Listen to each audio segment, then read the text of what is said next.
Acts 21. Paul sails from Miletus. When we had torn ourselves away from them and set sail, we ran a straight course and came to Cos, and on the next day to Rhodes, and from there to Patara. And after finding a ship crossing over to Phoenicia, we went on board and set sail.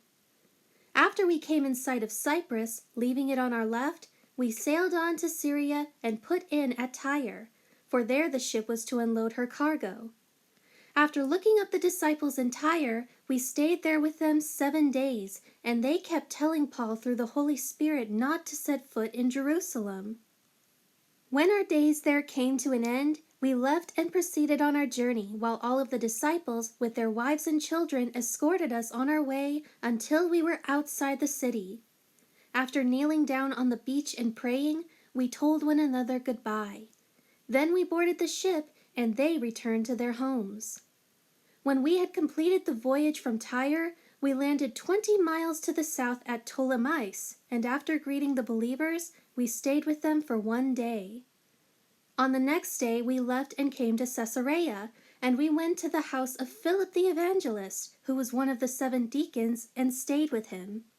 He had 4 virgin daughters who had the gift of prophecy. As we were staying there for some time, a prophet named Agabus came down from Judea. And coming to see us, he took Paul's wide band and bound his own feet and hands and said, "This is what the Holy Spirit says. In this same way, the Jews in Jerusalem will bind the man who owns this band, and they will hand him over to the Gentiles." Now when we had heard this, both we and the local residents began pleading with Paul, trying to persuade him not to go up to Jerusalem. Then Paul replied, "What are you doing, weeping and breaking my heart like this? For I am ready not only to be bound and imprisoned, but even to die at Jerusalem for the name of the Lord Jesus." And since he would not be dissuaded, we stopped pleading and fell silent, saying, "The Lord's will be done." Paul at Jerusalem. After this, we got ready and started on our way up to Jerusalem. Some of the disciples from Caesarea also came with us, taking us to the house of Mnason, a man from Cyprus, a disciple of long standing with whom we were to lodge. When we arrived in Jerusalem, the brothers and sisters welcomed us gladly.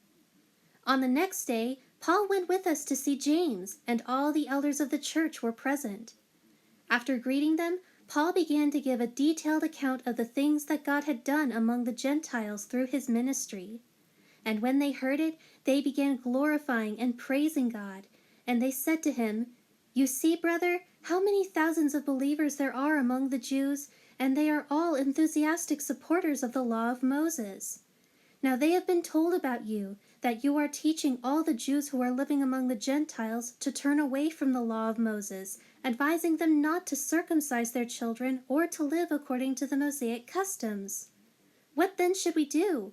They will certainly hear that you have arrived. Therefore, do just what we tell you. We have 4 men who have taken a vow. Take these men and purify yourself along with them, and pay their expenses for the temple offerings, so that they may shave their heads. Then everyone will know that there is nothing to the things they have been told about you, but that you yourself also follow and keep the law. But with regard to the Gentiles who have believed in Christ, we have sent them a letter with our decision that they should abstain from meat sacrificed to idols, and from consuming blood, and from the meat of what has been strangled, and from sexual immorality." Then Paul took the 4 men, and the next day he purified himself along with them by submitting to the ritual. He went into the temple to give notice of the time when the days of purification ending each vow would be fulfilled, and the usual offering could be presented on behalf of each one. Paul seized in the temple. When the 7 days required to complete the ritual were almost over, some Jews from the province of Asia Minor caught sight of him in the temple and began to stir up the crowd, and they seized him, shouting, "Men of Israel, help us! This is the man who teaches all men everywhere against our people and the law and this place.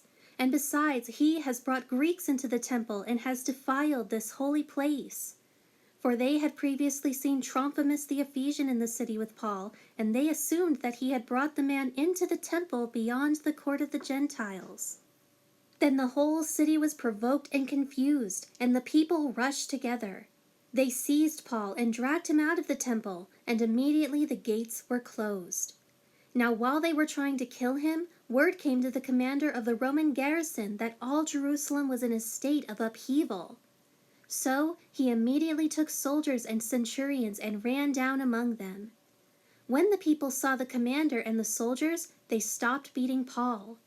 Then the commander came up and arrested Paul and ordered that he be bound with 2 chains. Then he asked who he was and what he had done.